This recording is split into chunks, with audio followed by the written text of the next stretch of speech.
3 communities and 3 calendars. Today, as we know, is the first day of the new scriptural year.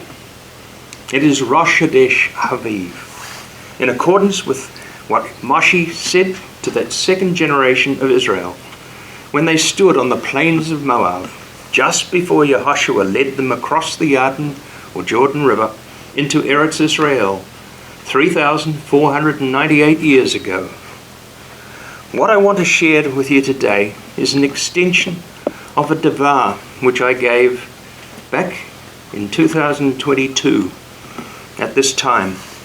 Hence the reason I entitled the devar 3 communities and 3 calendars is because over the next 14 days, like many of the things we read in the readings this morning, we will once again be reflecting on the events that occurred in 30 CE in relationship with our Master Yeshua, HaMashiach. Now those 3 communities that I want to consider are the first and the 21st century Messianic Communities, the post-Second Temple Rabbinical Judaism, and the Greco-Roman churches of Christendom. Each of these 3 communities will be celebrating various events over a period starting from today and continuing until the middle of April. All 3 will celebrate different events on different days during that 21-day period. Yet all claim that their events and the timing are scripturally based. So can all be right? Is it possible to celebrate the festivals of Scripture in many and varied ways? Are all religious communities permitted to pick and choose how they will interpret the Scriptures? These are 3 questions that I want to consider this morning by looking at each of those communities and the calendars that they observe separately. However, before we consider each community, we need to also establish the names of those 3 calendars which are going to be considered. They are the scripturally based Aviv Calendar, which was given by Yahweh to Moshe while Israel was still in Egypt. Then we have the Hillel Calendar, also known as either the Hebrew or the Jewish calendar. And finally, of course, the Greco-Roman Julian/Gregorian Calendar. The Aviv Calendar, having been given to Moshe, is the only one of the 3 that is truly scriptural. The other 2 calendars evolved and morphed over long periods of time, and particularly since the destruction of the Second Temple. So looking at each of the 3 communities, I want to start with the Messianic Communities. Now the Messianic Community came into existence following the death and resurrection of Yeshua. Its foundational members were the 12 original Talmudim of Yeshua, whom he personally chose during his earthly ministry. Then just 50 days after his resurrection, on Shavuot 30 CE, those foundational Talmudim received the Ruach HaKodesh, and the Messianic Community grew extensively over the next 40 years between Shavuot 30 and the destruction of the Second Temple. Then following the Temple destruction, things did not grow again in the Messianic Community until post-1967 CE. Looking also at Rabbinical Judaism, as Perishim from the Second Temple era, they reconstructed the community into what became a community of rabbis who, in the absence of the temple, supported the people of Yehuda throughout 1900 years in the Hellenistic diaspora through the writings and teachings of what is ultimately became known as the Talmud. Roman Christianity is the third side of the religious triangle, which had its origins in the 2nd century and beyond.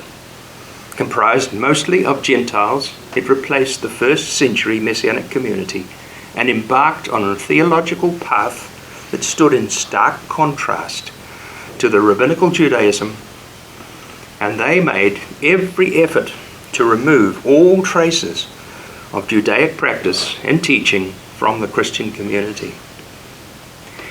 By 325 CE, Christianity had become the official state religion of Rome, and also the rest of the Roman Empire, and over many centuries it divided into different factions, both Catholic and Protestant. Both those major factions adopted and developed different expressions of the Greco-Roman calendar by modifying the ancient Julian calendar in the form of the more recent Gregorian version. Alongside Roman Christianity, Rabbinical Judaism, while living in the Hellenistic diaspora, were forced in 358 CE to adopt the work of Hillel II, who was the Nazi of the Sanhedrin, who established a new calendar. The rabbis adopted a mathematically based calendar. Hillel devised his calendar so that the Jewish community did not need to rely on sighting of the new moon at Rosh Hashanah, nor confirmation by the wild barley having reached the Aviv stage. However, now in the 21st century, most of the Messianic community have adopted either the Hillel or the Gregorian calendars, rather than returning to the Aviv calendar. But as Torah observant believers in Yeshua, Toby for short, along with Talmudim of Yeshua, have always embraced the Aviv calendar as being the only truly scriptural model. Therefore, if we are going to have a meaningful relationship with Yeshua as our Master, then we need to observe the commands of Torah as given to Moshe originally.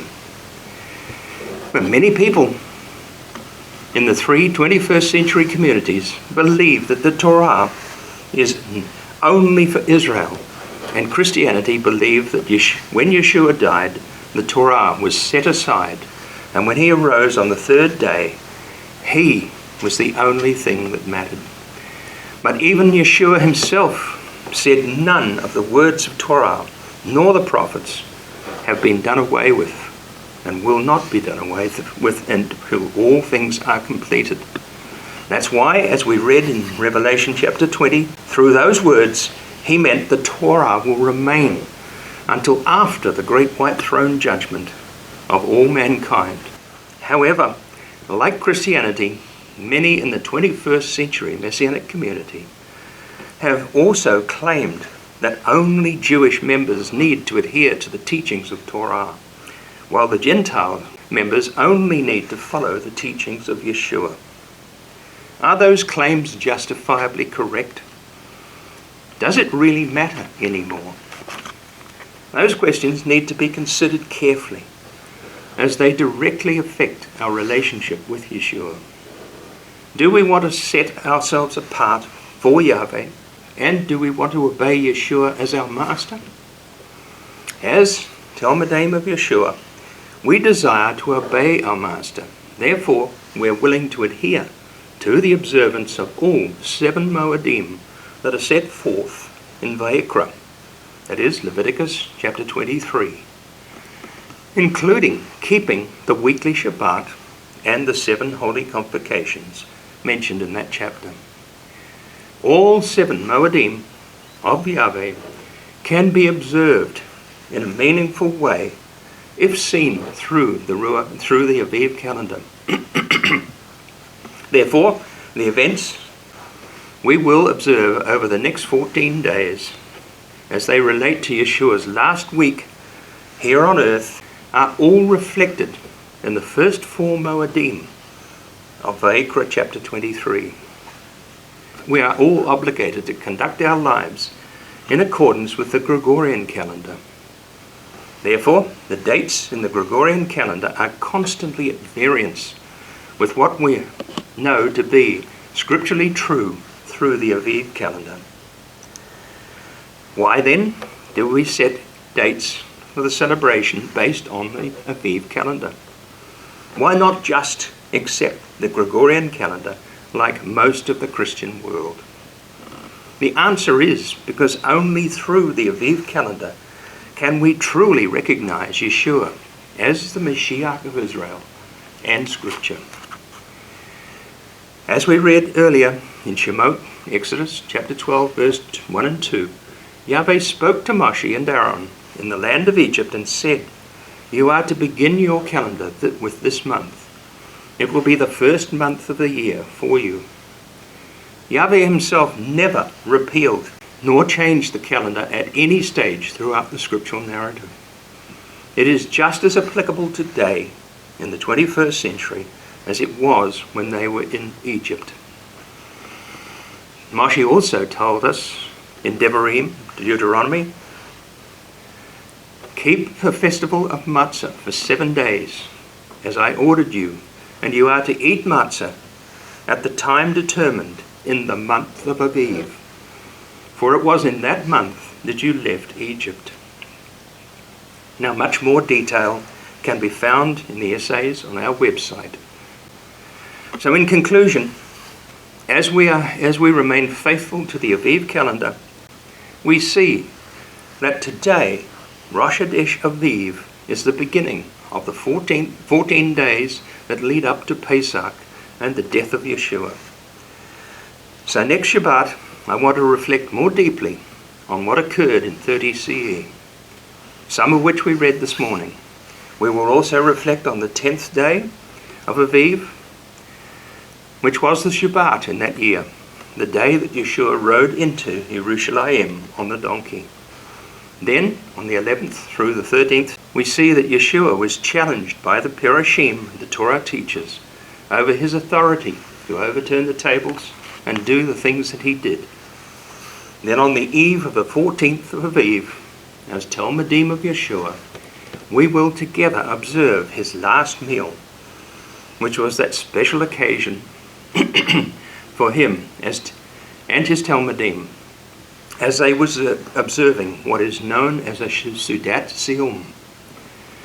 That is a celebratory banquet that is held in the Jewish world at the completion of an intense period of study with a rabbi. So having spent the whole year teaching and instructing his Talmudim about what was written in Tanakh, he celebrated his final banquet as a Seudat Siyum.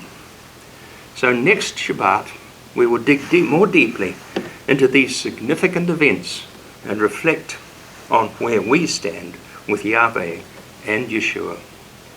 So as always, until then, Shabbat Shalom. Shabbat Shalom.